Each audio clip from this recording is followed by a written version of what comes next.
Sure. The PV safety training for firefighters, which is available online through our partner, the International Association of Firefighters. It's on their website, and it's an interactive video-based training product specifically geared to firefighters to help them interact safely and effectively in the presence of solar. So we think this is important given the amazingly explosive growth of solar. We all know we reached the millionth installed system in the U.S. this year. We're expected to reach the 2nd millionth in the next 24 months.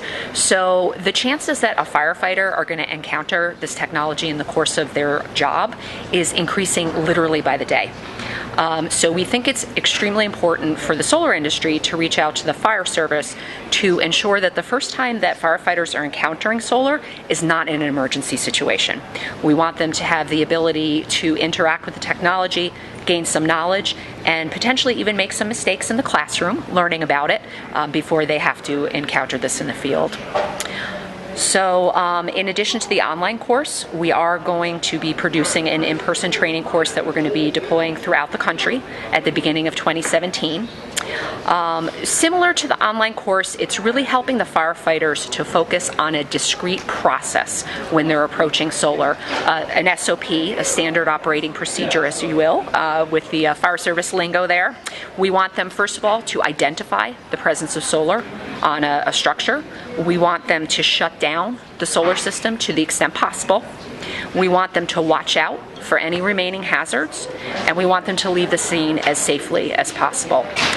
So we're really breaking it down into those discrete, digestible chunks to ensure, again, obviously when you're in an emergency situation, we want people to be able to think quickly and make the right decisions so everyone can keep safe, get home to their families, and potentially protect property to the extent possible as well. That's important. So thanks to the United States Department of Energy through their Sunshot initiative, we have an opportunity to deploy this training at a very, very big scale. We're looking to reach up to 10,000 professionals, both in the fire service and code officials as well. We're really doing this to scale because, again, we want folks to encounter this in the classroom or in a training environment before they encounter it in the field.